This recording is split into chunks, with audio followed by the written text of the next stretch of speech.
Hi everybody. Today's concept. Okay, நான் ஒரு 3 condition சொல்கிறேன். அந்த 3 கண்டிஷனில் எந்த கண்டிஷனில் சவுண்டு ஜாஸ்தியாக இருக்குன்னு சொல்கிறீங்களா? ஃபர்ஸ்ட், ஒரு மெட்டல் டேபிள் இருக்குது. அந்த டேபிளில் நான் ஒரு இரும்பு ராட் வச்சு ஹிட் பண்ணும்போது சவுண்டு ஜாஸ்தியாக இருக்குமா? இல்லை ஒரு குழந்தை ஒரு டப்பில் வச்சு குளிக்க வைக்கும்போது தண்ணியை கையில் தட்டணும், அப்போ சவுண்டு ஜாஸ்தியாக இருக்குமா? இல்லை விசிறி வச்சு நம்ம விசிறோம்ல, அப்போ சவுண்டு ஜாஸ்தியாக இருக்குமா? நம்ம எல்லாருக்கும் தெரியும், ரைட்? மெட்டல் டேபிளில் ராட் வச்சு ஹிட் பண்ணும்போது தான் சவுண்டு ஜாஸ்தியாக இருக்கும். ரீசன் என்ன?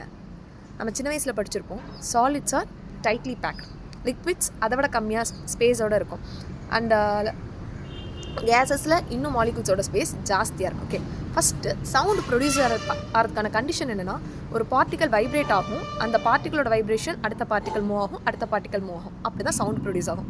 சாலிடில் டைட்லி பேக்டாக இருக்கிறதுனால நமக்கு சவுண்டு ஜாஸ்தியாக இருக்கும். ஒன் மோர் திங், இப்போ ஒரு சவுண்டு ப்ரொடியூஸ் ஆகணும்னா கண்டிப்பாக அது ட்ரான்ஸ்ஃபர் பண்ணுறதுக்கு மீடியம் வேணும். ஸோ வேக்யூமில் எந்த ஒரு ஆட்டம்ஸ் அயான்ஸ் எதுவுமே இருக்காது. ஸோ வேக்யூமில் சவுண்ட் ப்ரொடியூஸ் ஆகிறதுங்கிறது நாட் பாசிபிள். தேங்க்யூ.